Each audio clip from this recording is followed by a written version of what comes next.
The piranha we all fear feed in packs, and they are so common in the Amazon you can catch them almost anywhere. Normally I use high-tech gear and stealthy tactics to lure a monster onto my line. But the piranha's method of feeding is so bold that I'm changing my approach. I've dispensed with my normal rod, and I'm just using a bit of bamboo with a short length of line on the end. Tried and tested means of catching piranha. Just a hook on the end with a piece of wire so they don't chomp through the line, lump of meat, and unlike other techniques where you're being quiet and stealthy, piranhas are actually attracted by noise and disturbance on the surface.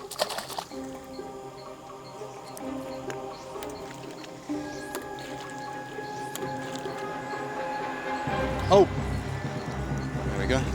Red belly piranha. In just a couple of minutes I've caught a small piranha. But do not be deceived, it still has knife-like teeth that can easily remove a lump of flesh in a single bite. Multiply that by the 100 or so mouths in a hungry school of piranhas, and it's a death of 1,000 individual cuts.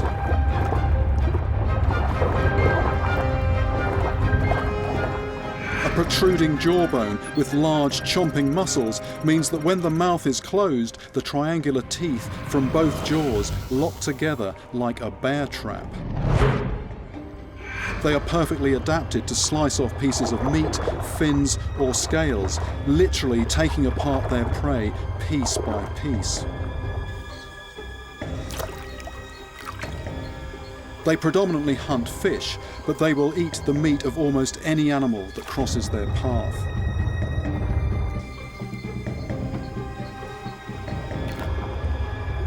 And in this river, with almost every cast, I'm catching a piranha. This river is just absolutely full of piranhas. They're just all over the place. Doesn't mean to say though that I can't do this.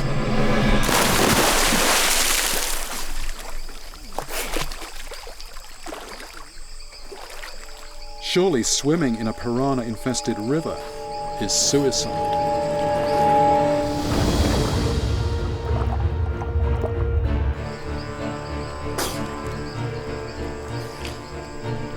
This water may be full of piranhas, but they're not attacking me.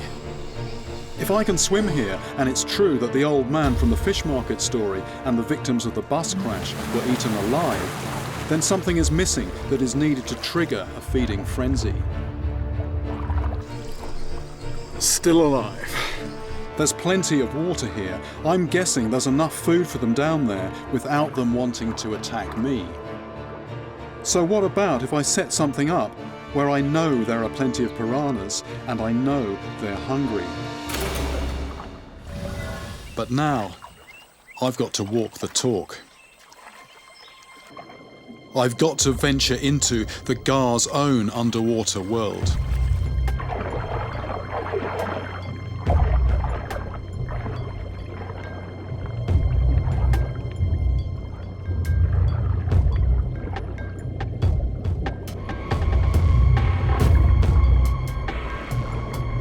None of the Gar show any intent to harm me. In my view, it's the Alligator Gar itself that has been the victim. It's amazing to get this close. This fish really is a miracle of evolution, a true survivor. But if anyone is going to see the real giants, this fish needs to be allowed to grow without persecution. Maybe then we'll get to see those 14-footers again.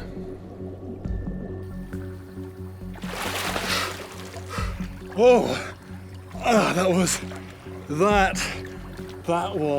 was an experience.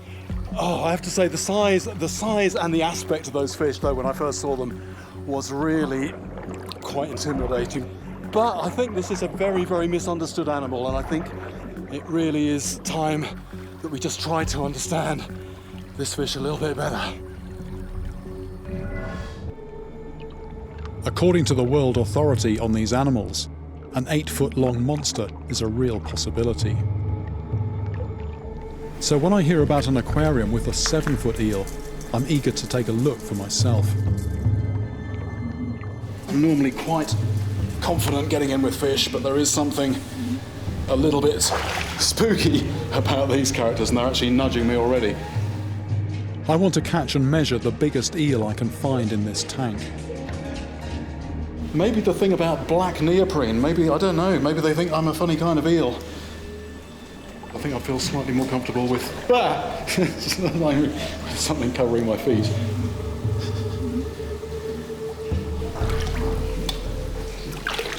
Just putting my fins on, not because I need them for propulsion, but some of these fish are showing an unhealthy interest in my toes.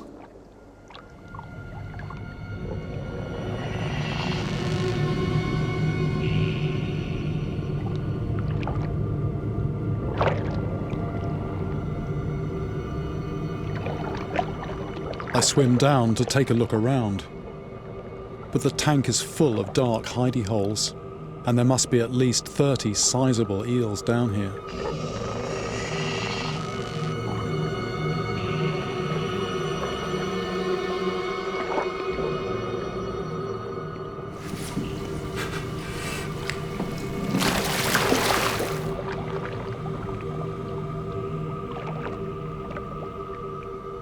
I aim for the largest one I can see. Like other captive eels that are fed regularly, this one is remarkably unaggressive.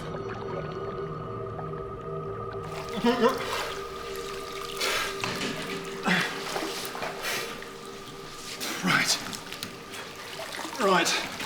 I'll just get the scales, get the weight first. Okay. I make that 37.5. Oh, it's suddenly waking up. This is the heaviest longfin I've encountered so far, but how does it measure up? It's a 5 foot tape measure, and that's pretty well exactly 5 foot. I might just do the girth quickly as well, if I can get this underneath without disturbing it too much. And that's nearly an 18-inch girth, which is about the size of my thigh, something like that, or not far short. Right. It's not actually the biggest one down there. I reckon there's bigger ones hiding in the holes around the sides and even in this structure in the middle. Even in a small tank like this, the biggest fish is something of a mystery. So in terms of in the wild, you know, who knows what's out there. Was it a good nod or? Oh yeah, oh yeah.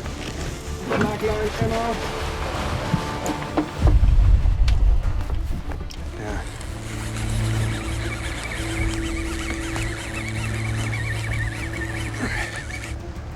You feel some real weight now? Yes. Yes. That is Good man.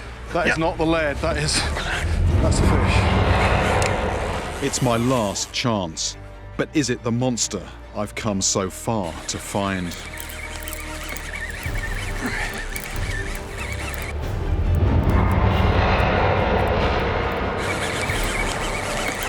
Could be another 50 yards, it could be another 100. I've never had to haul any fish up such an extraordinary distance, way higher than the Empire State Building. There's a pulsing, there's a very, very sort of slow pulsing. It's rolling, it's rolling. You have to, that's what you feel. If this is a Greenland shark and its rough skin touches the braid, the line will sever and I'll lose my last chance. It's very important the other lines come in to make sure that we don't get tangled. I think it's getting near the boat. It's probably aware of the boat now. Leader's in sight. Okay.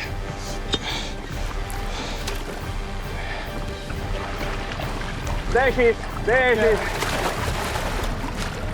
The Greenland shark. It's just too big to bring on board. We'd only injure it trying. We'll have to tie it alongside. It's a monstrous thing to find this far inland and to bring up from such a depth as well, but we're just trying to get the tail rope on it now. By the standards of what normally lives inland, this is huge, this is monstrous. Willem's reckoning possibly 400 pounds. Despite their enormous size, they're a mystery to science. We know virtually nothing about how they live, breed or hunt. Small dorsal fin, that's not your normal erect shark dorsal fin. If this was actually at the surface, you wouldn't see that. characteristic triangle cutting the surface. It'd be just more of a smooth hump. But if I want to get a closer look, and if the fish can't come to me in the boat, I have to go to the fish. I've no choice but to get into the freezing water with the world's largest predatory shark after the great white.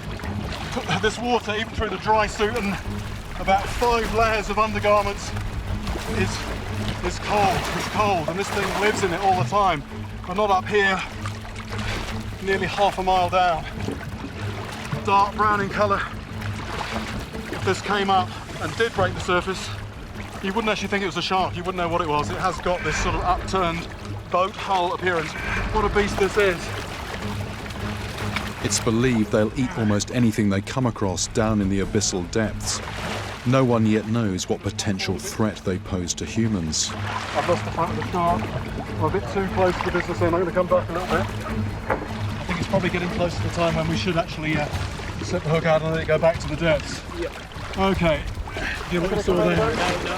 As I clamber out of the freezing fjord, Frederick tags the shark in case it ever surfaces again. Good, hook's out, tail rope to go. Oh, it's gone already, and it just seems very unreal now that it was here. A lot of people, even living around here, no idea that creatures like that are almost right under their noses. I've waded through their writhing bodies in a trap built to eradicate them. Now I'm going face to face, fang to vein, with a real living vampire. And that's a strange feeling. That's a very strange feeling. There's suction, but there's something sharp going on as well. Ah! It's really getting stuck in there. Oh. The thing is, if you get these things attached, you're actually going to want to get them off. If you're swimming, you're needing your limbs to keep you afloat, to keep you moving. So what are you going to do? You've got these creatures attaching to you. Do I carry on swimming with maybe more and more attaching, or do I stop swimming, try and get these things off? Easier said than done. Come on. That is hard to get off. That is hard. That is hard to get off. I don't know if there's a mark there or not. Hopefully there's not a big red hole.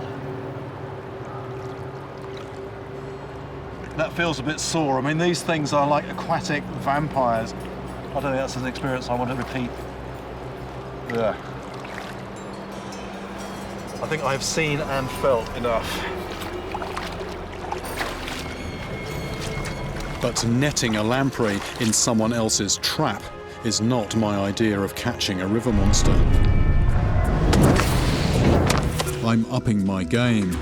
Maybe a shower of meaty smelling fish pellets will tempt a flesh eater onto my line.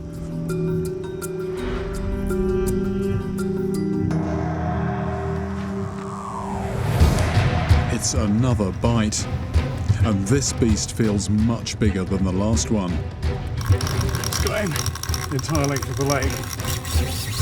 To keep the line clear of snags, I have to get in the water. It's heavy, it's not wanting to show itself. I keep thinking it's nearly ready, and then it just goes off again.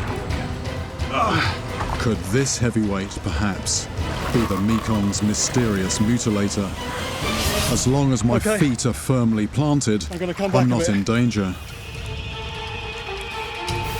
But one more powerful wrench on my line, and the fish has the advantage.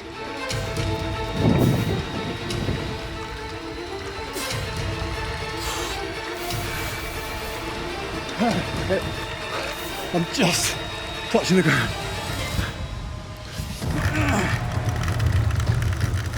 It takes 40 minutes of back-breaking struggle before I start to gain the upper hand. Let's see the fish.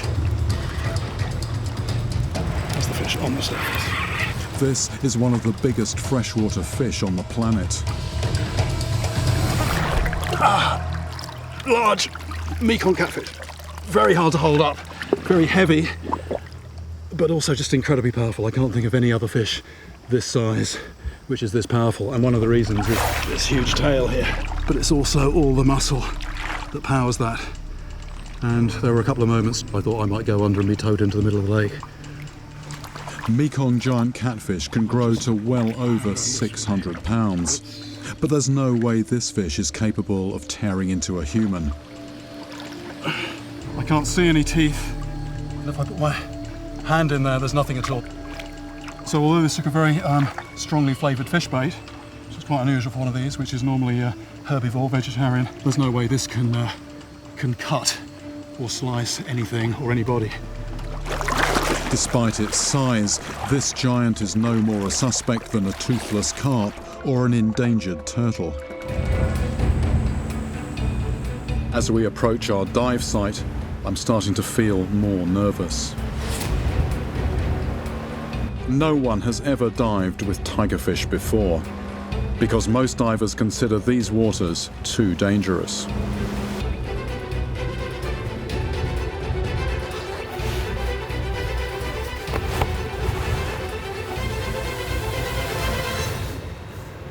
The water's lovely and clear, almost like an aquarium. It actually looks very benign, but the knowledge that there could be crocodiles down there puts a rather different light on proceedings. Is your man stick protection. More than anything, it's for anchoring yourself in the current, in the sand. And also if you do get an encounter with a croc where it's aggressive. So in, straight to the bottom, group on the bottom, everybody okay, we move off. Okay, I think I've loaded that all in. It makes sort of logical sense. It's just sort of processing it emotionally that there could be something. That's the hardest thing. If there is a croc down below, I'm hoping it's not hungry. 3, 2, 1,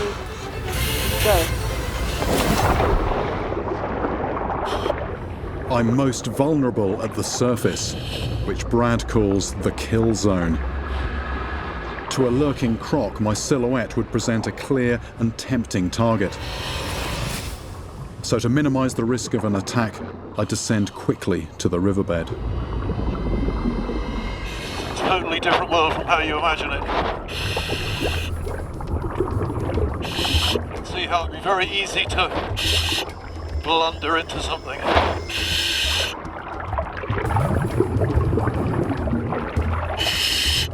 They do say about crocodiles, it's the ones you can't see you should worry about. So, eyes peeled. It's hard to stay relaxed in this nerve-wracking situation. But if I breathe too hard, I'll quickly use up my air supply. The first signs of life are some Squeeker Catfish, named after the strange noises they make. Nice to see some of the fish down here.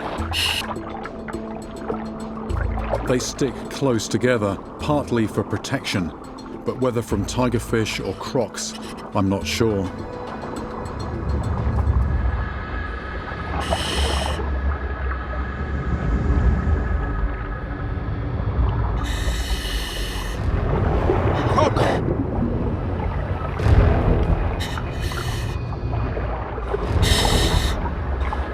Just hit a crocodile. Just more or less went right down onto a crocodile. We came over, just came down into one of these drops, and there was a long shadow. I thought, that's, whatever that is, that's big, and they shot off. That was a crocodile. I think luckily it was as alarmed as I was. Unnerved, I head quickly back to the surface. You can see the boat. We've got the boat right over to us, yeah. With an active croc close by, I'm anxious to get out fast. I don't want to offer a tempting silhouette for any longer than I need.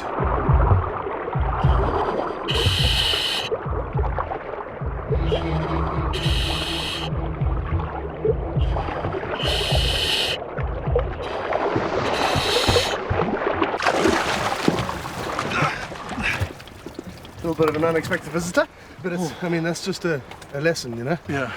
you sort of tune into those squeakers, so you're looking for those, but it's not to become so preoccupied with those that you're not always also keeping an eye out for something else. They feed on these little squeakers. And here we are drifting with the squeakers. I can log my first dive with a croc, but that's not what I'm here for. No tigerfish. Lots of little pretty small things in one place, but the tigerfish is funny. In parts of Africa they do say they have almost supernatural powers, and the last time I was here they were everywhere. There were sudden huge concentrations of them. It's almost as if they vanished, gone into another dimension.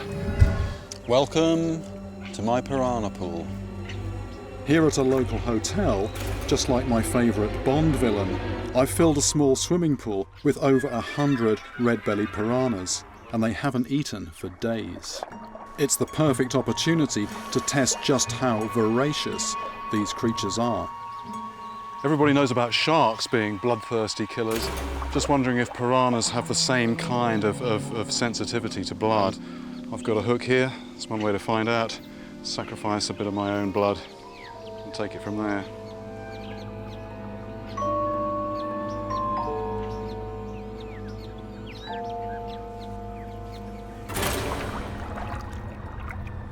It's only a single drop, but if reputations are to be believed, they'll have my thumb off in a matter of seconds.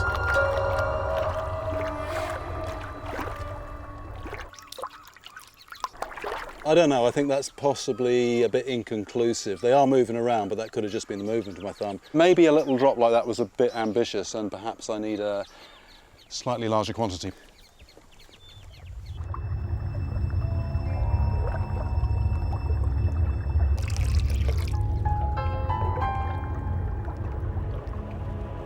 Piranhas have evolved to live in the murky, sediment-filled waters of the Amazon, where visibility is often less than a foot, so a good sense of smell to locate their next meal is surely essential. That's definitely getting a reaction. There's a number of fish have come into that cloud of blood and they're looking around. They want something to chew into, but there's nothing there at the moment. I think time to put a bit of flesh in there for them. So blood is definitely whetting their appetite.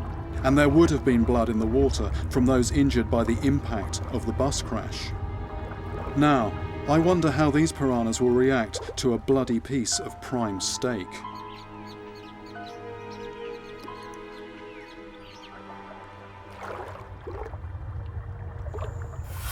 There we go, it's the first nibble, the first nibble, the first nibble. And there they are, they're all piling in. Once the first one started, there we go, they're all over it now. Piranhas react to the sound and movement of another piranha feeding, attracting them to the scene and inciting a feeding frenzy. As soon as one piranha takes a bite, it moves away, allowing a fast turnover of feeders and a rapid succession of bites. It's no wonder they are known for stripping their food to the bone in just minutes. There we go, meat definitely works. I just wonder now how they might react to something that's alive.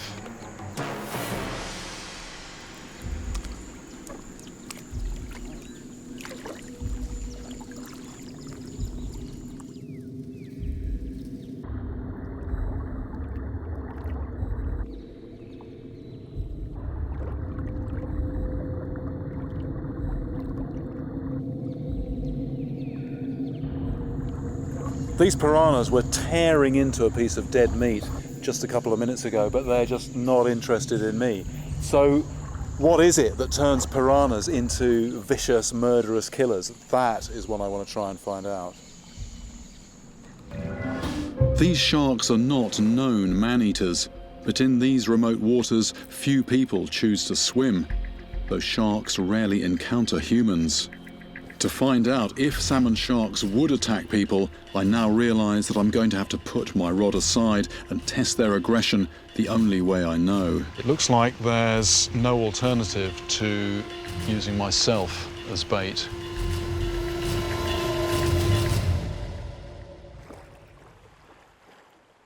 The next morning, I returned to where we saw sharks circling at the surface. This time I'm ready to face them underwater. I can't see the whole animal, even with Polaroids. All I see is the fin. It looks quite big. What I want to find out is how that is going to react to a person in the water. This is something that people don't make a habit of doing, getting in the water when there's shark fins cutting the surface. So, you know, we're going to be very careful. I'm going to have a safety diver. The boat is going to be close. I'm very curious to see that close up, but I'm keeping my fingers crossed that its behaviour is going to stay as it is now, quite relaxed, but you never know with wild animals how they are going to react to something else actually in the water close to them. I suit up to go in, along with a safety diver and an underwater cameraman. I've dived with sharks before, and I know what warning signs to look out for. If a shark lowers its pectoral fins and arches its back, it means we need to get out quickly.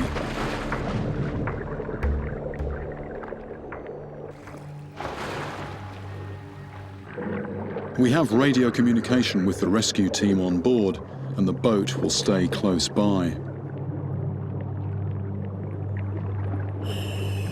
Topside, Jeremy. I discover an unexpected danger to this investigation. Beyond a few feet, I can't really see anything.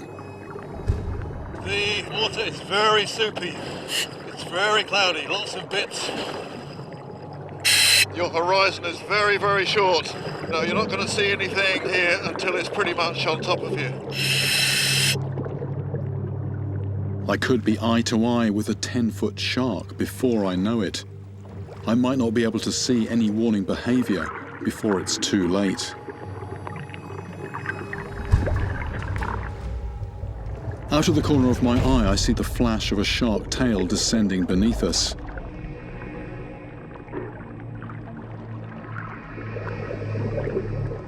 I decide we should follow it down, out of the surface haze, but into unexplored territory. Very few people ever venture deep into these cold, remote waters.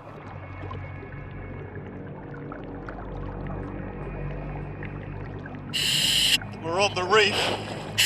It's the kind of place that is likely to attract fish and quite possibly also the sharks.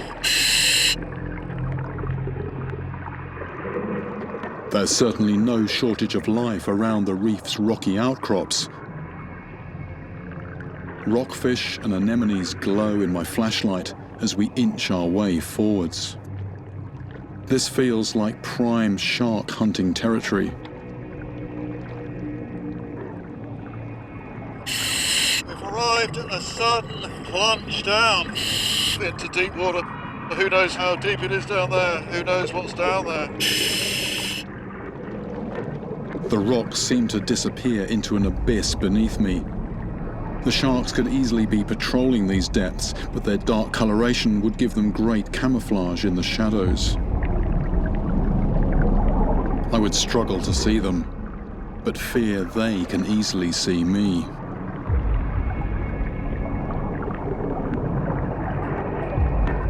It's definitely spooky down there, but no signs of sharks, no sharks down there that we saw anyway. The fins on the surface, we can't see them under the water. We slowly make our way to the boat's anchor line and prepare to surface. It looks like our first exploration will only provide the briefest of glimpses.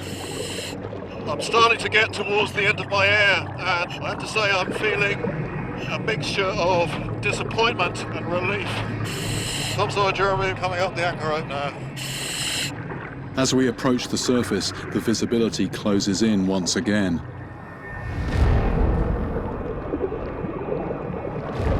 I think I see a movement circling in the gloom. Is it just my eyes playing tricks?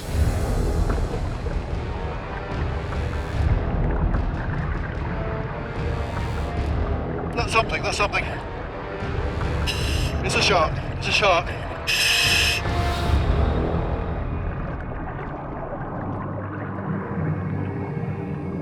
It vanishes as quickly as it appeared.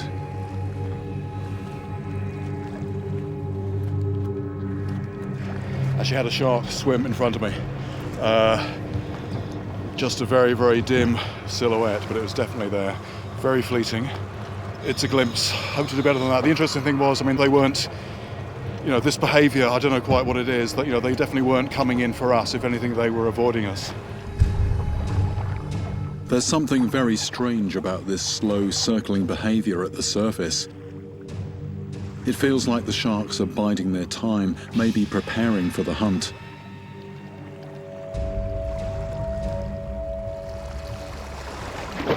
Although I've seen no signs so far of aggressive behaviour, I'm certainly not ready to cross such huge predators off my suspect list.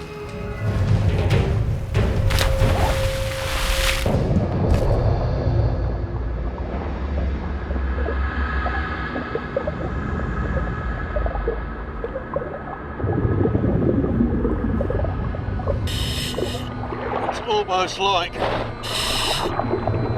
being in a plane and flying into a thunderstorm. It's all bright around you and you're just being taken, in this case by the current, to this area of dark. But actually as you approach, it lightens up, but you're always rather concerned about what might be there. I have to remind myself that I'm here to find tigerfish. So far, there's no sign of them, and my dive time is running out.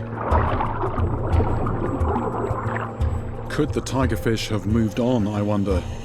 Or is my presence down here making them wary?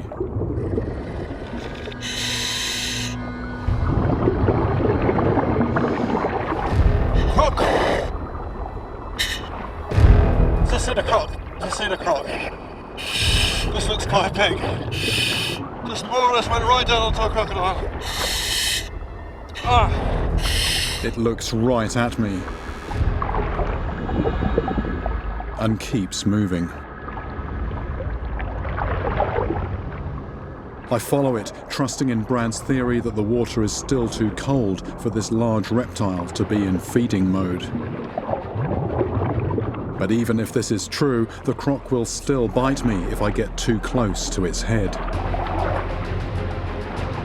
And with a large, struggling object clamped in its jaws, it could then throw itself into a death roll, spinning its body with enough force to dismember me.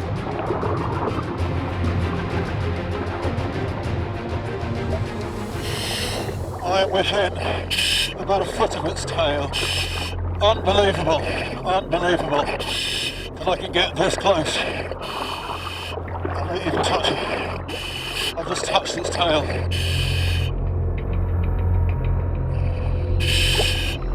Who would have thought this is possible? Holding the tail of a crocodile, a live crocodile underwater. But actually, in theory, it makes perfect sense. When their body temperature is low, and when we are on the bottom like this, not creating a silhouette against the surface, they don't see us as a threat, and I can do this. Unbelievable. Talk about putting theory into practice. But it won't be long before the water, and crocs like this one, are getting dangerously warm. For now, though, the beast's intentions seem benign, and we're able to swim safely back to our boat.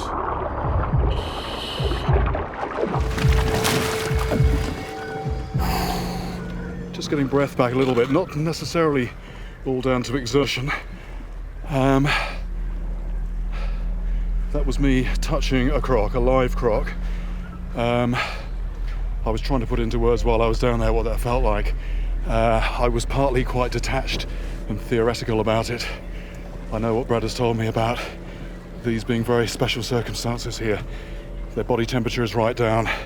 We're approaching them in a way which doesn't make us look like prey because we're on the bottom, we're not silhouetted above it. But even so, actually putting that into practice.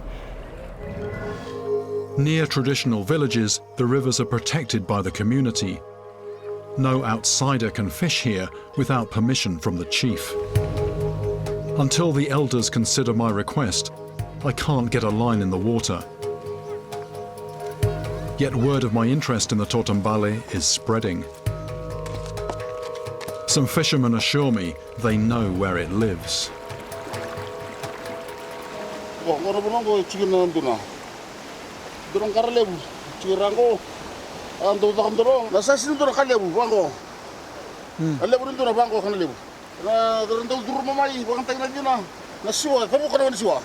Cut the line. And always here, this is its house, this rock here. I'm told that under this cliff, there's a deep underwater cave. It's a perfect place just to sit and wait for food coming down the current, and it sounds like they've hooked something big here, but it just breaks the line. They've seen it down here, and it feels like a really good positive lead. It's a prime spot for something big. But hooking this monster without the chief's blessing is strictly forbidden. However, there's nothing stopping me from attempting a face-to-face encounter. My best bet of actually seeing this thing is to confront it under the water. With no scuba gear, I can only last underwater as long as I can hold my breath, about a minute at the most in these conditions. The cave entrance is 7 feet down. I just hope I see the creature before it sees me.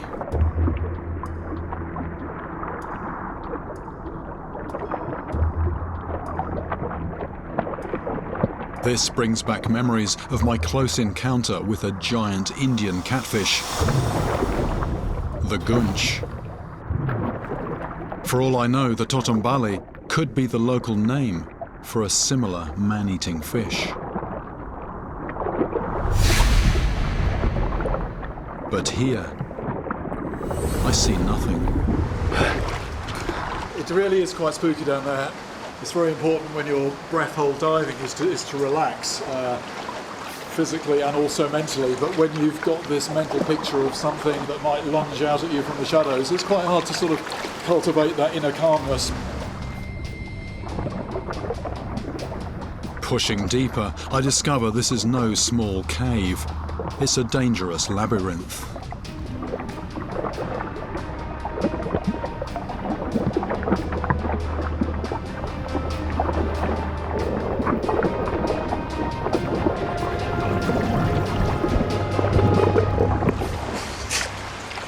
No, there's no actual back to the cave. There's boulders which then just fall away into another space, and I can't get through that gap, and this won't illuminate, but it does look like a perfect hidey hole, but I've not seen anything myself today.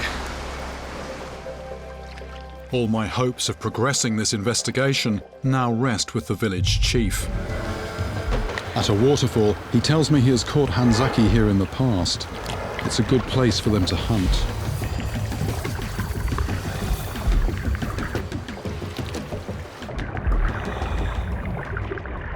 There are plenty of fish here.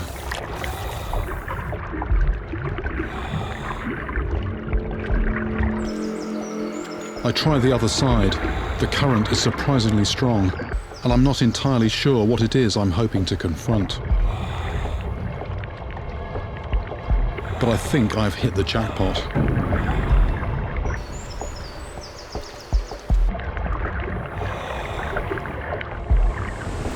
There's one down here, or it might be two. There's a tail sticking out, about 4 or 5 foot down in the water, but it's right underneath this rock.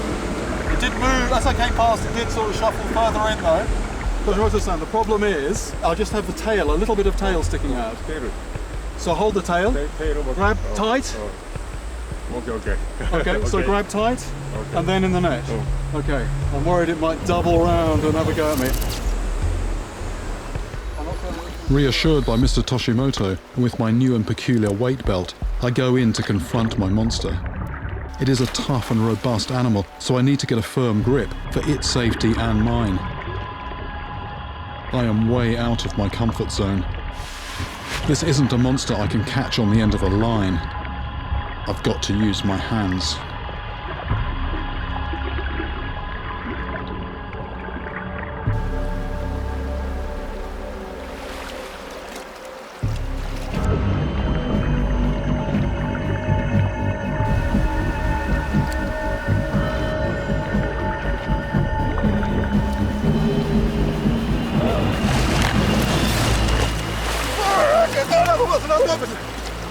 I have caught a hanzaki, better known as the giant Japanese salamander, one of the largest salamanders in the world, and the creature that I believe is behind the Kappa legend. They get bigger than this, but wow, this creature is aggressive, even though we mean it no harm. The good thing is that these guys, unlike fish, are just as at home on land as they are in the water.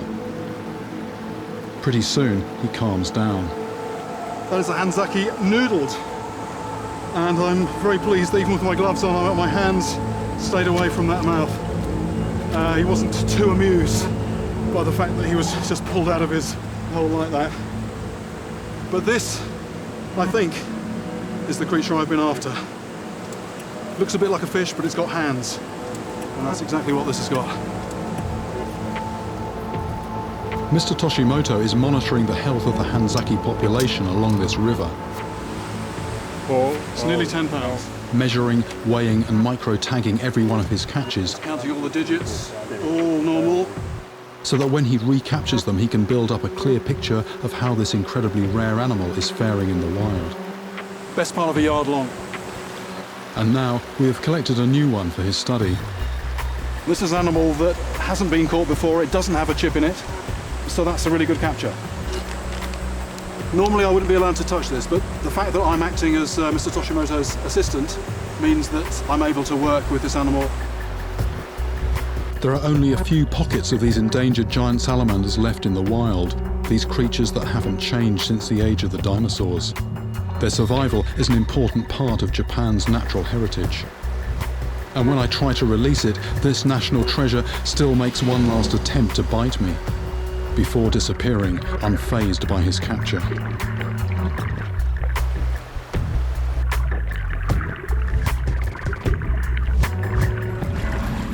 The first suitable place we find to noodle is a concrete pipe, ideal for a nesting catfish.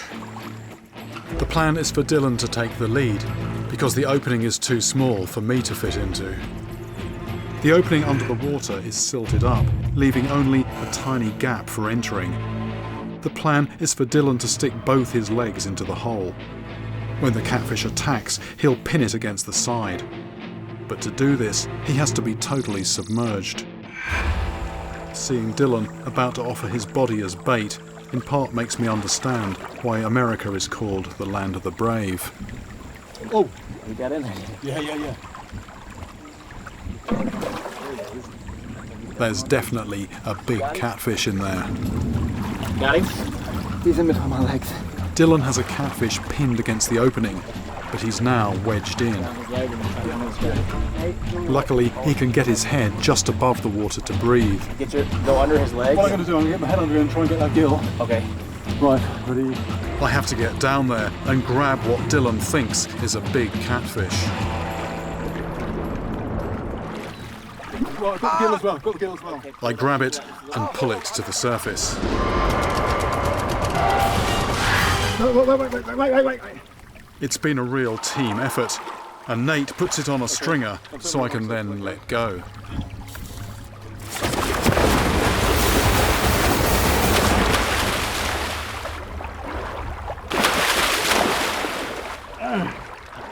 It's my first flathead catfish. Who would suspect a river like this, so shallow, you think there's nothing in here, maybe there's stuff a foot long, but there's some real monsters in here and they're hiding very, very close. But boy, it's work to get them out. It's short, but it's very intense. But you've got this protruding lower jaw and you've got these needle-like teeth forming very big pads, and that's basically what I'm trying to get hold of there. But you've also got crushing pads at the back of the throat. Your hand can even go beyond those. It's a bit like a sphincter. Your hand can go right past into the gut.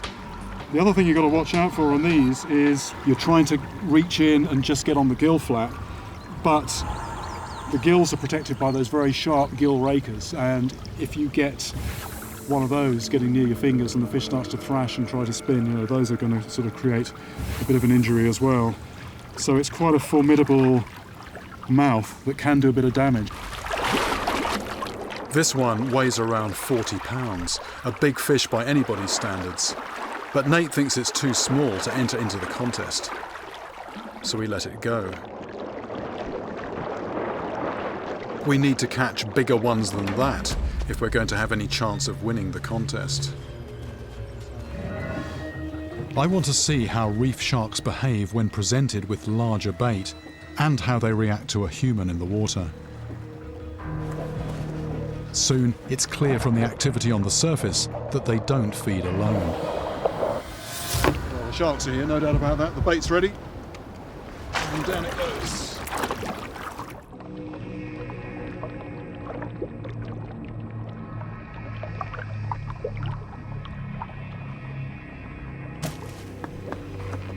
I carry out my final checks before following the bait cage down.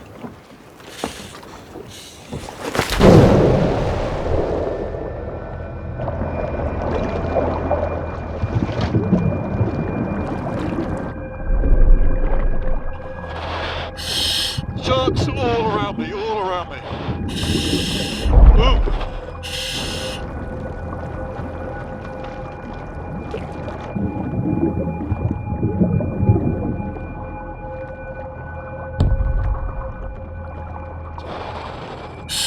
So these are reef sharks.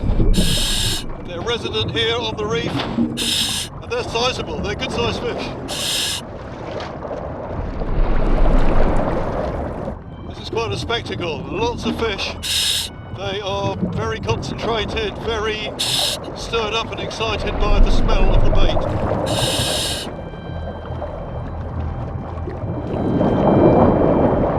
bait. Caribbean reef sharks are common in these parts. They can grow up to 10 feet in length and on occasion have attacked divers. They're getting very close. They're going for the bait, but they're not going for me. But only a few years ago, a diver right here had to fend off an aggressive assault from a reef shark. As their numbers increase around me, so too does their confidence. Oh, that was coming right towards me. I think it might be time for me to get out. I need to get out of this situation, but now my exit involves passing through a pack of hungry sharks. I have to try and keep calm and move slowly, as the sharks' acute senses can pick up on my heightened heart rate, and I'm already feeling pretty vulnerable. Quite a frenzy going on. They're everywhere.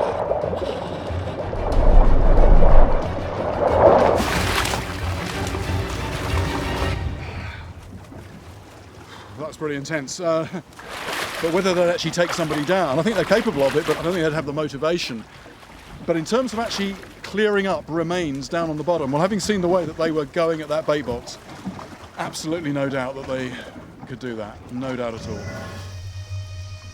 I try to mentally prepare myself to get in the pool with a large problem crocodile. The only thing separating me from it will be some wire fencing.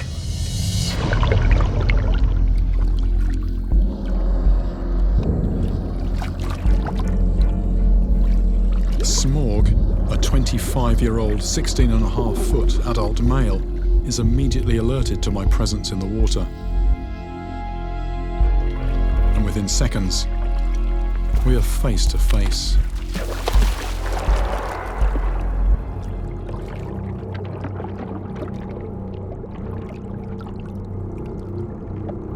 This is a very different proposition to the crocodile last night.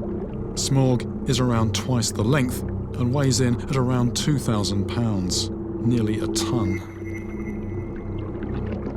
Knowing the power and strength of this living killing machine, it's horrifying and compelling at the same time. That was actually a very strange experience indeed, because I'm realising now, as I sort of replay it, that I'm reacting to the situation in two completely different ways. As that my rational mind, fully aware that there's a metal grill there which is keeping me safe, but there's another more sort of ancient part of my mind just looking into those teeth and just knowing that I'm going to die. And of course, if that protection wasn't there, then absolutely, no chance whatsoever of surviving such a close encounter. So it's my head is a bit sort of confused at the moment. I'm going to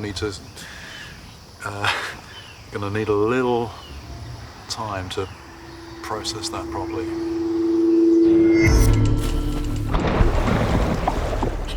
But most important, I've got to keep a close eye on the rising water temperature.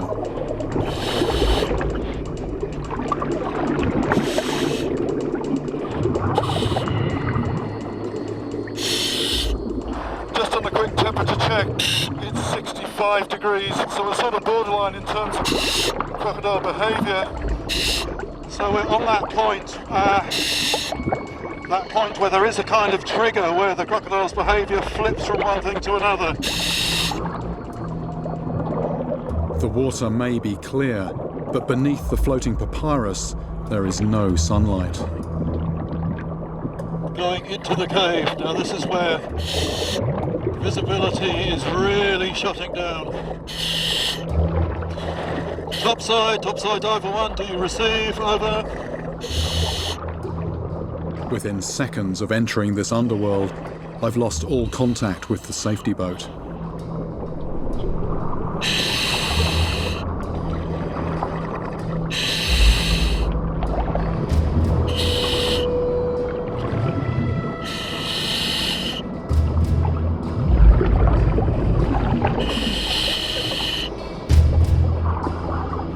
I need to stay alert. If I run into the wrong end of a croc, I won't have the space or time to escape.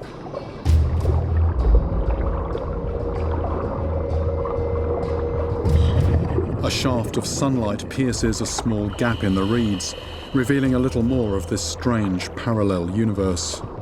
This is an amazing landscape. You just wouldn't suspect this existed at all. Oh, there's some bream behind us, shoal of bream.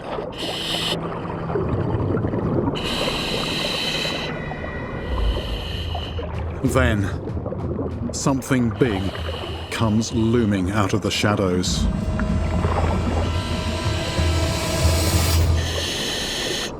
Oh. There's a monster catfish here. Just saying, a monster catfish. A catfish this size would normally be beast enough for me. Here, it's just one of several formidable predators. And it's not the one I'm after.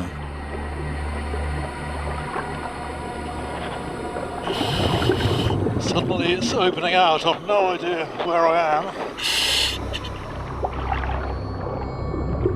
It's actually quite a relief to be out of those caves. It's very spooky in there. Topside, we are awaiting collection. We're in the middle of the channel.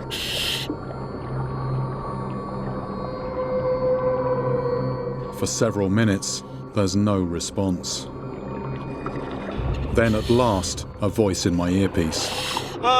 Yeah, Topside Diver 1 here is the first time I've heard you since first getting in. But yeah, we're here, we're good.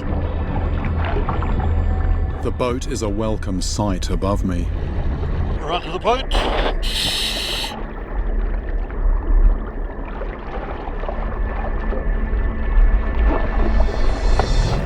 Before going underwater, it's essential to build a mental picture of the layout below the surface. There it is, right there. Right. If I don't, I could panic if I come across something unexpected. After feeling around, I've worked out that there's a flat shelf that then drops down to the riverbed. In this vertical face is an opening that goes back into the bank. In here is where a catfish could be hiding. At the moment, I can't tell how far the hole goes back. I'll only find that out by sticking my arm in there. You're just gonna fill him up. If you get in there far enough, I mean, he's gonna be right here, and you're just gonna be able to maneuver him however you want. If you get in there far enough, you can it'll be no problem. Know that you got people here to help you if anything goes wrong. And basically, as soon as you hear anything go in, you're starting to pull me out anyway, aren't you? So, yeah.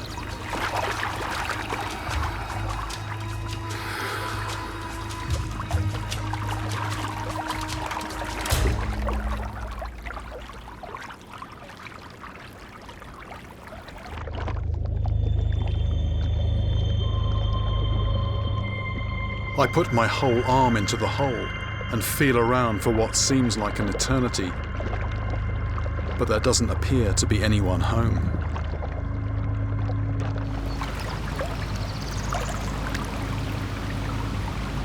My lungs are starting to burn. get the feeling I'm maybe not in there far enough. Is that the idea? Yeah, you gotta keep going there as far as you can. Yeah, I'm getting... I haven't reached far enough into the hole. As we feel around the opening, something rams our legs.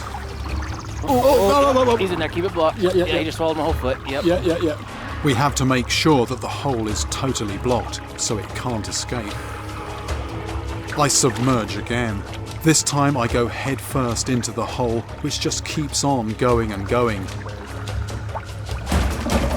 Visibility is 0, and as I feel around, something bites my hand. Hard. Wait.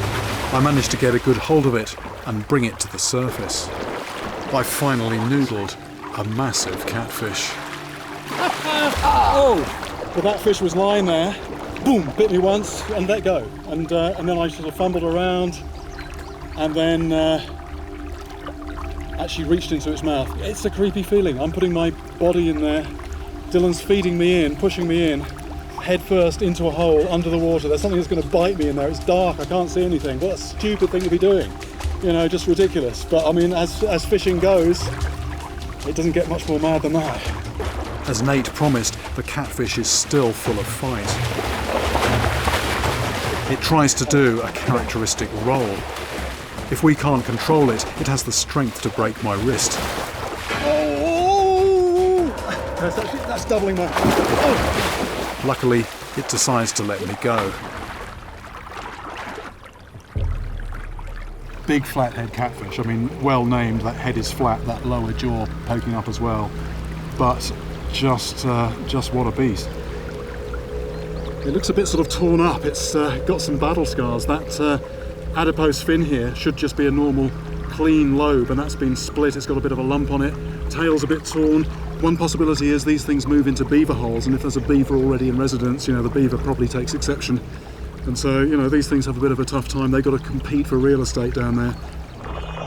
This fish must weigh at least 50 pounds, making it a strong contender for the contest.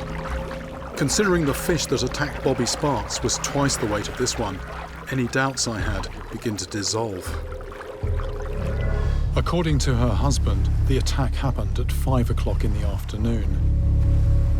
Reef fish can be habitual feeders, so I'm returning to the beach at the same time of day to see if I can find this coral killer. Instead of actually fishing in the conventional way, I'm thinking of doing a different kind of hunting. I've seen the sorry fish that the sea gypsies hold responsible for the attacks in Sampella, and I think it could be the culprit here too. To prove that, I first have to place it at the scene of the crime and get a positive ID. At first, all I see are the same innocent-looking fish I witnessed on my previous dive. But then, something else flashes into view. My underwater camera captures a streamlined fish with a dagger-like snout and a mouth full of teeth. This looks like the fish I saw out on the Sampella Reef, the fish the sea gypsies call sorry. In the daylight, I can see that it's what I know as a needlefish. And it's clearly at home here, on the reef where the snorkeler was struck.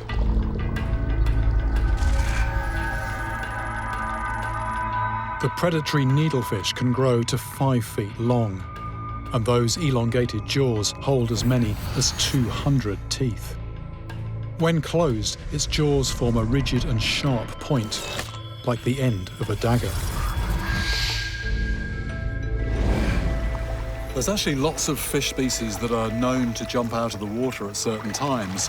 What's not so well known is why they actually do this. There's one theory which says some of the time this might be to get rid of parasites on the skin or in the gills. Fish don't have hands, they can't pick them off, so if they come out of the surface and then whack down on their flank, this might clear some of those parasites off. More often though, it tends to be when fish are alarmed. They perceive some kind of threat which they assume is under the water, so if they come up into the air, they're maybe avoiding that threat. In the case of needlefish, there they are. Imagine them at night time. Suddenly a light falls on the surface and they respond by accelerating but coming out of the water. But the thing with needlefish, particularly when they're hunting, this jumping behaviour can be pretty unpredictable. So it's all very well saying keep out of their way, but in practice, that's not so easy because very often you don't know they're going to jump until after they've actually jumped. It's easy to imagine the damage this fish could do, travelling at its top speed of 40 miles an hour. But the only way to know for certain if that jaw could pierce a woman's eye socket is to get my hands on one. But there's no way I'll capture this speed demon underwater. I'm going to be going into underwater stealth mode using this closed-circuit rebreather unit which doesn't give off clouds of bubbles. So in theory, I'm going to be able to get much closer to Barracuda. But this is a trade-off, as rebreather diving is highly technical. Unlike normal scuba diving, this bubble-free system is computer-driven. So if something goes wrong, the result could be catastrophic, unless I take action. But if I'm to get my quarry, then I must go the extra mile, unnoticed. Big wreck here. The USS Spiegelgrove is a 510-foot warship, which after decommissioning was sent to a watery grave. It's now an encrusted metal reef in 135 feet of water. It's a maze of rooms and corridors, ideal for ambush predators like Barracuda. But this makes it more dangerous for me. 8 divers have died on this wreck. Some lost their way inside and never found their way out. Barracuda have been known to attack divers, their teeth tearing through dive suits and into flesh.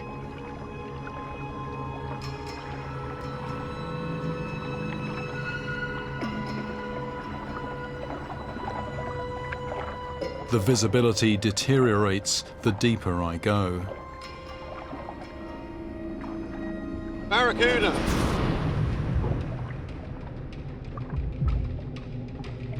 Just look at that streamlined body and the shape and area of the tail.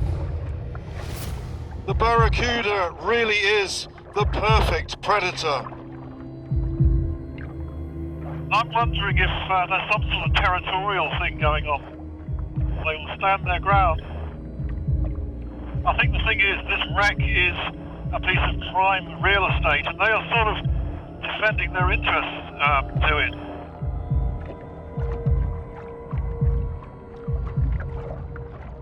Suddenly, it heads off into open water,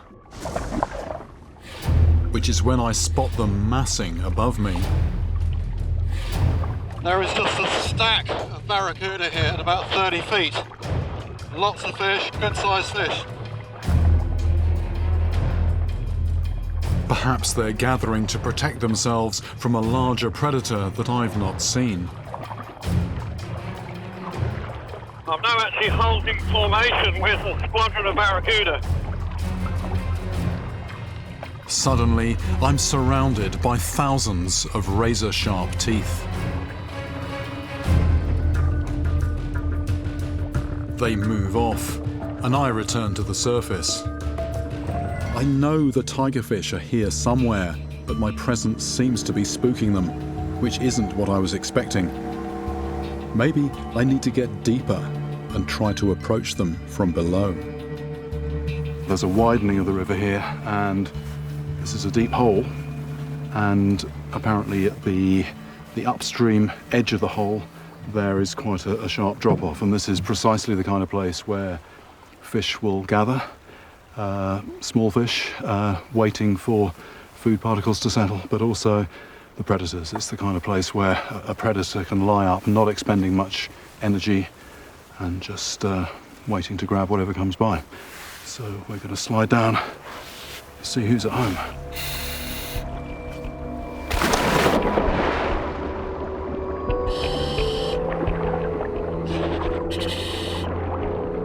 can see straight away that this is very different from the other places I've explored. The current here has hollowed out a deep bowl in the riverbed. This is deeper than any of the spots that we've dived before, heading down a slope into the gloom. Slight feeling of trepidation. 22 feet. I'm hoping to see some life down here, but there's some life that I'd rather see than others.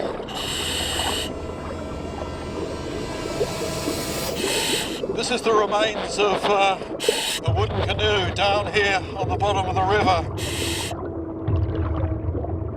I wonder what story this has got to tell. Then, silently ghosting into view, the very fish I've come to meet. I've just seen a tigerfish. It's checking me out. That was a big tigerfish, just went right in front of me. And right above me is a sight that possibly no one has ever seen before. Oh, that's fish above us. And those are definitely tigerfish. There's some big tigerfish there. They've appeared from nowhere, and they're barely 20 feet away. Very recognisable because of that deep forked tail.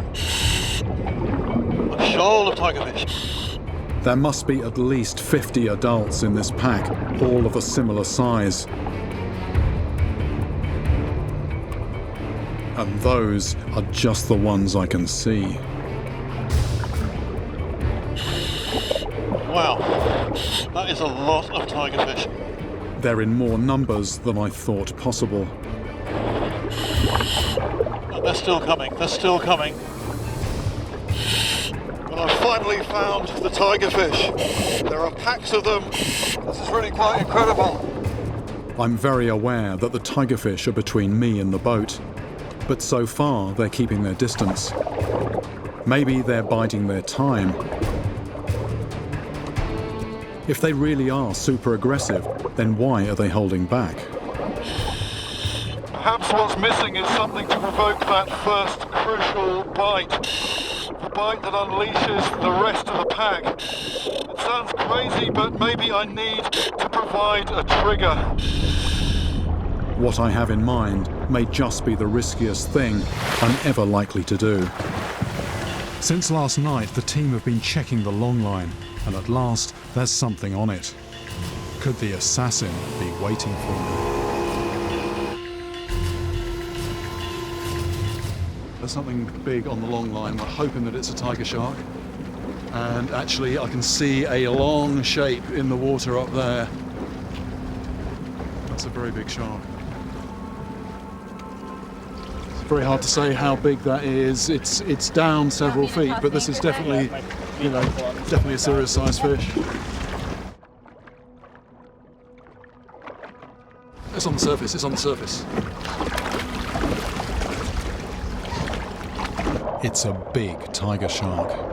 Here we go, dorsal, got the dorsal, yeah. Many fish can be dangerous to handle, but it's a whole other level when the animal in question weighs hundreds of pounds and has a mouth as wide as a garbage can, lined with curving, serrated teeth. Once the shark is under control, the team sets to work. 347 centimeters, so 10 to 12 feet. About 12 foot total length. That's over twice my length. A shark of this size could easily snatch a full-grown man from the surface, so a child would have no chance.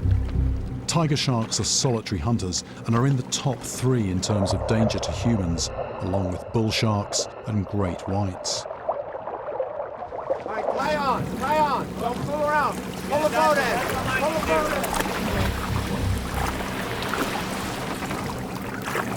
And that was a transmitter just going in, and there are a number of receivers around the islands here, and that transmitter will speak to the receivers. It will give information on where this shark goes after today, after we've released it.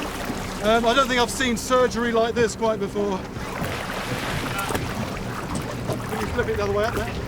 Finally, I insert an ID tag into the dorsal fin. Beautiful! Excellent! All right, let's go, guys. Let's go. The release is an absolutely crucial time. Someone must get in the water to ensure that when it's freed, the shark stays upright and swims off strongly.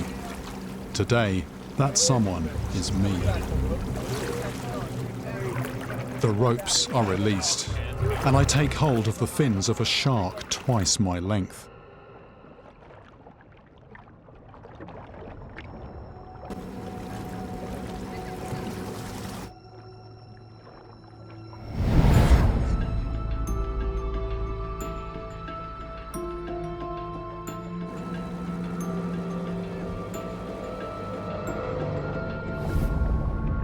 It's an incredible sensation. I can feel the giant predator gaining power. Then, it's gone.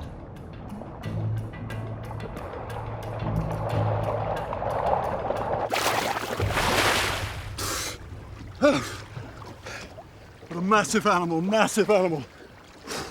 There was a moment there when I thought it was going to turn around and take a mouthful out of me, but actually it just swam off.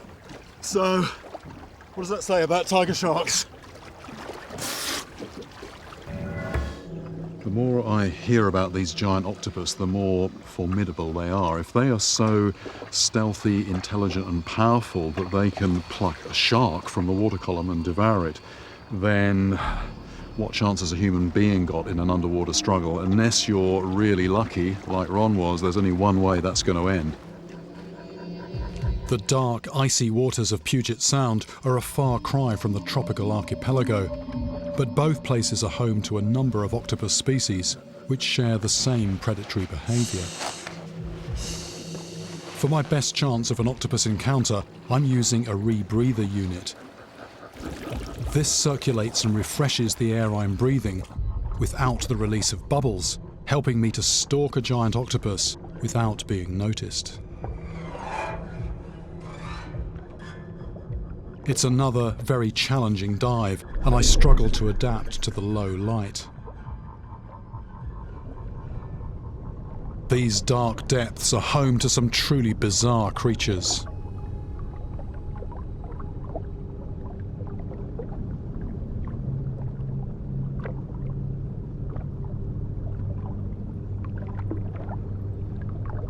Wolf eel. Well, this is not what I was looking for, but this is quite a monster in its own right.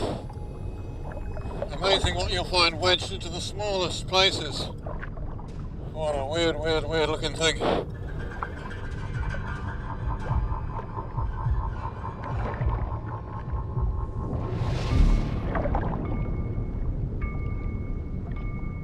So something lives here. Have a look at this. There's scattered shells. What we've got here looks like it is an octopus den. And the thing is not to be deceived by the size of the opening.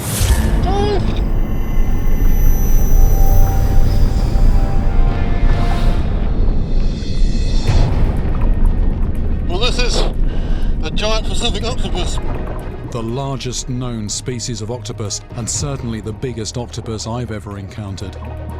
It's not showing any signs of aggression, but it is in no way intimidated by our presence or our lights. It squeezes through these tiny little gaps. A creature like this would have no difficulty overcoming the rocky passageways beneath Andros. You seem to disappear and then reappear again. Very impressive animal. Incredibly, the octopus that seized Ron would have dwarfed this, spanning between 15 and 20 feet. What an encounter. They grow bigger than this, but this is an impressive animal. And when it goes from walking to swimming, this shapeshifter does indeed look somewhat shark-like. Is this how the hybrid legend originated? Looking right into its eyes. Intelligent, aggressive, opportunistic and incredibly maneuverable, this secretive giant is a supreme aquatic predator. Really makes you think, thinking back to the blue hole. What could be lurking in those crevices down there? If the blue holes of Andros were indeed to harbour a giant octopus, it's easy to understand how it might have remained hidden, and how, in the labyrinths of the human imagination, this extraordinary creature could have inspired the legend of the Lusca. I head back down with a bucket of bait to draw in the fish that barracuda eat.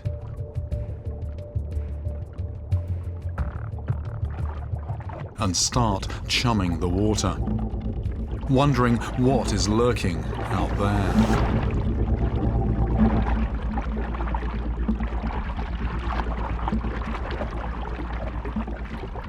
This vibration and movement in the water is definitely calling in the predators. But not just the predators I'm after. Straight out of my blind spot, that one, straight out of my blind spot. Wasn't really paying attention. Stingray trying to knock over the bucket. Can't help but see, you know, it seems fairly tame. Mostly interested in food, but that's a very long spine. It's got halfway down its tail. The stingray's spine carries potent venom, and although rays don't generally attack, they will defend themselves if they feel threatened. They do that by whipping up their tail and stabbing with that spine. The injuries are said to be agonizing, and in extreme cases have resulted in death.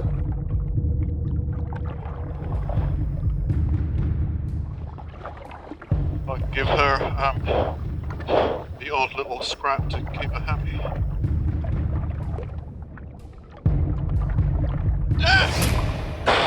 Christ, massive. That was my thumb.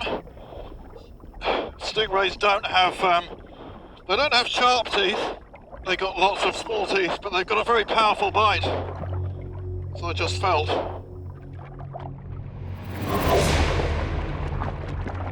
Then, with my attention elsewhere, a barracuda suddenly appears out of the gloom.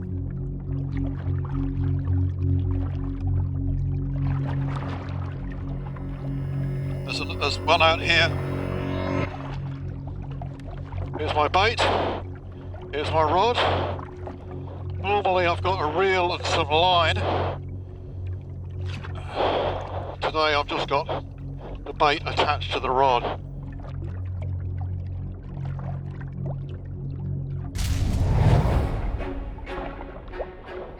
A vigorous waving of the bait seems to get its attention.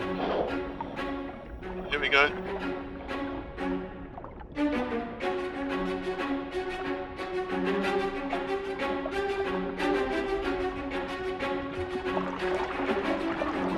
Barracuda definitely coming in.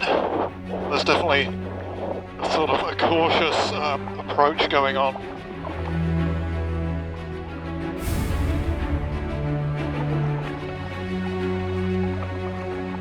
This fish is wary, assessing the danger before striking.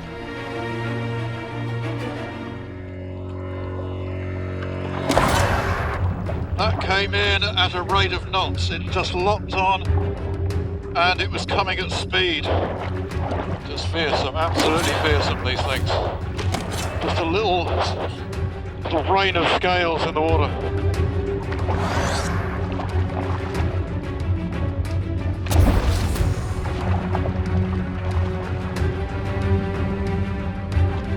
I'm really getting an understanding of how they lock on and how they attack. Barracuda, it hits, and it hits straight on. It's not like a sideways movement like you get with some fish, like sharks.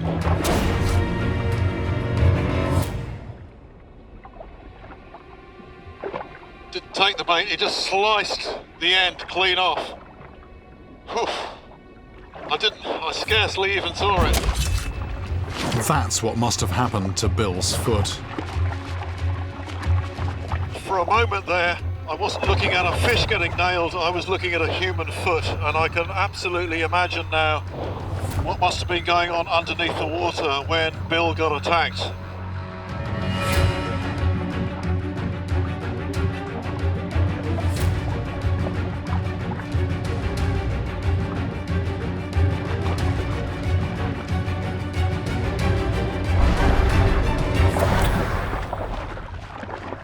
I've learnt so much about Barracuda. Just seeing them feed right in front of me.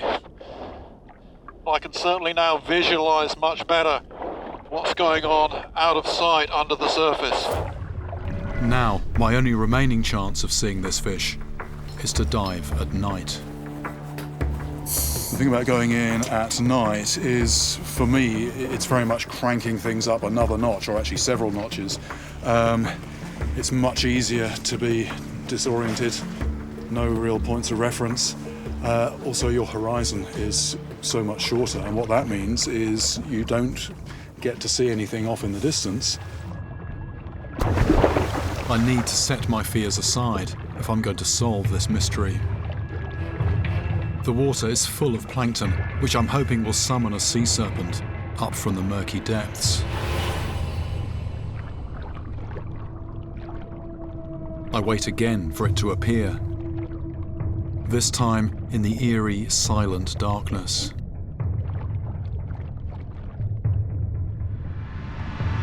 There it is! It's here!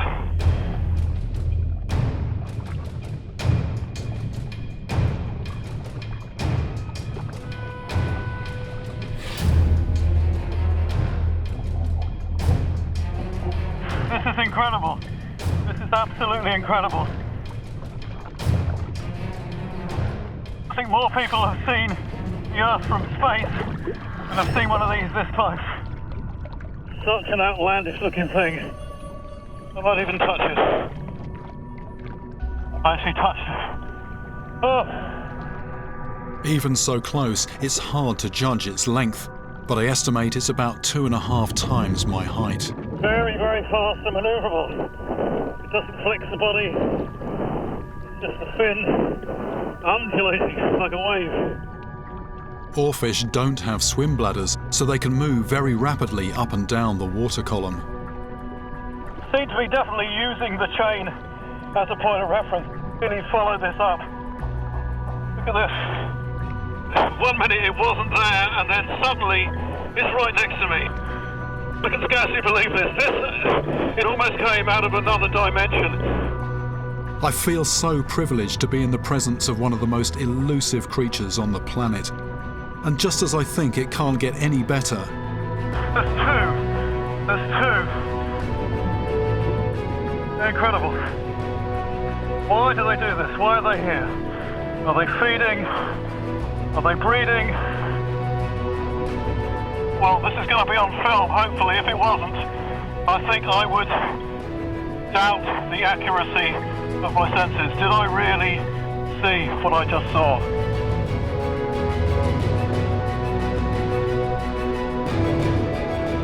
against all the odds, I believe I've finally solved the mystery of the sea serpent. It's this extraordinary and exceptionally rare fish, the oarfish, that is the true origin behind the enduring legend. Too fast for me to follow. It's gone. It's gone. But it's now or never. This is very much unknown territory we're going into, trying to encounter tigerfish underwater. Because time is short, what I'm doing, I'm effectively going to chum the water with some of the tigerfish's normal diet, small fish.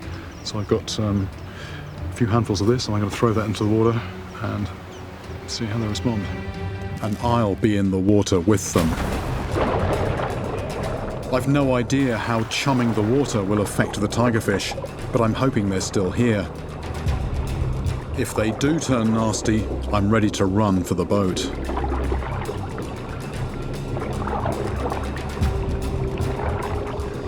I'm starting to wonder what will attack me first. Amazingly close to some tigerfish. But almost as soon as I see them, they're gone. I'm just looking at the water temperature. It's 66, which is actually not good news. According to Brand, the temperature when the croc starts to wake up a little bit is 64. So we're slightly on the edge of what we should be doing. I'm pushing my luck, but I want to know if tigerfish are man-eaters. and I'm too close to pull out now. Just opening the fish bag. I do wonder about the advisability of being down here with a bag of bloody chopped up fish.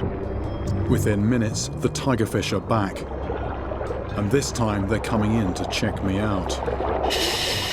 They're getting closer and closer all the time. I brace myself for the jaws, and then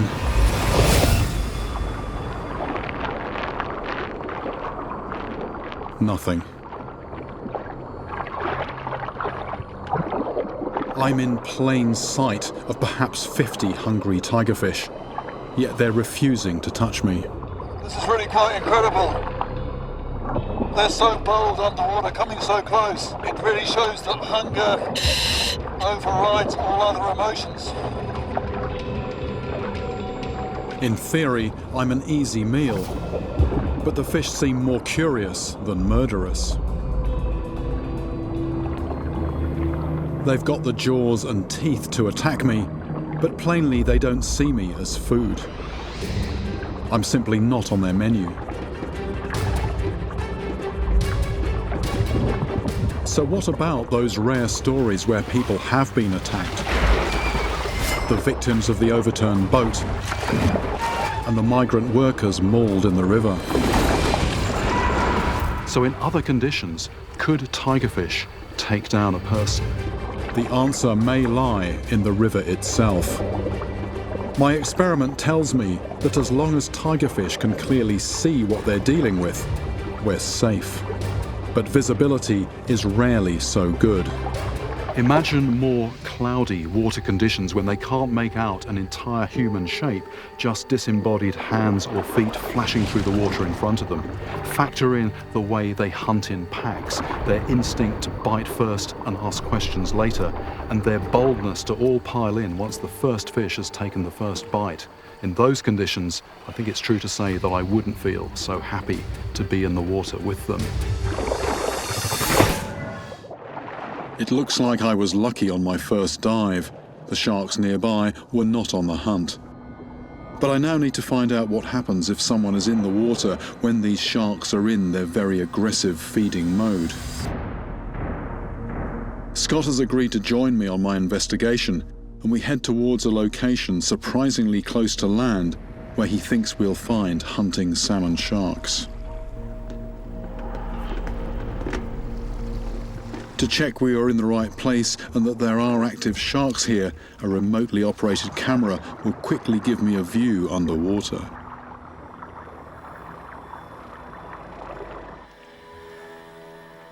Big jellyfish. Oh! There's a shark right through the screen. Right, where's that gone? Where's that gone? Here, there it is, it's circling. Circling. Is it my imagination or is that actually quite inquisitive? That's inquisitive, that is inquisitive. I'm beginning to wonder whether getting in again is the best idea.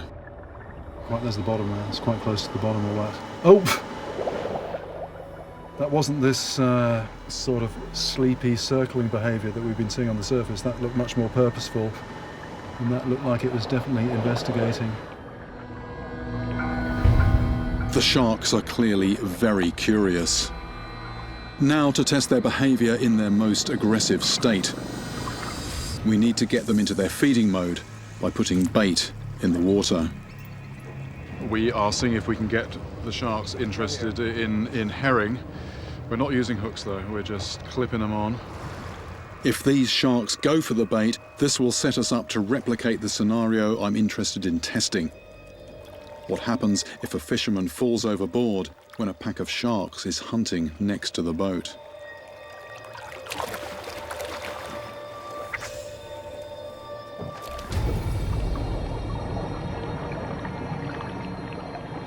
I'll just pull it. Yeah, just sink let a it little sink bit. a little and then slowly wind it. Good, Here we yeah, go. he's coming for it. Yeah, there he is. Coming up. He's following it. My goal is not to catch a shark, but to switch on their hunting mode. But I think what I'll do in a sec is actually give you the rod, and if you can keep them interested, All right. I'll go and suit up. Okay, good deal. All right.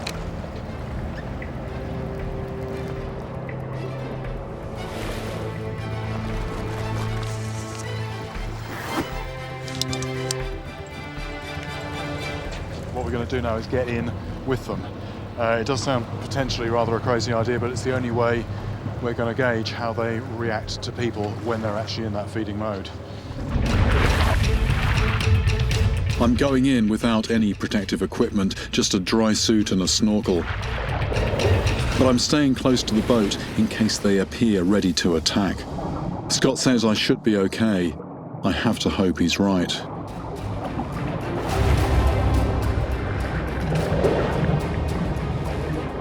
Now I'm in the water, I suddenly feel incredibly vulnerable. More and more sharks emerge from the gloom, chasing the bait with spectacular agility and speed.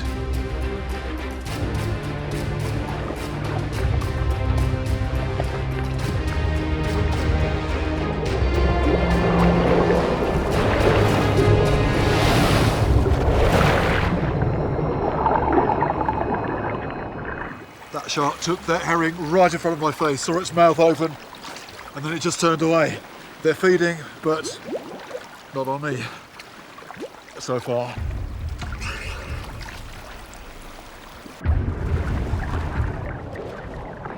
Then the sharks close in, and I'm surrounded. They're striking at herrings only a few feet away. They appear to home in on anything small and silver, just like the fish they target. One shark carefully skirts around me to attack one of our shiny underwater cameras.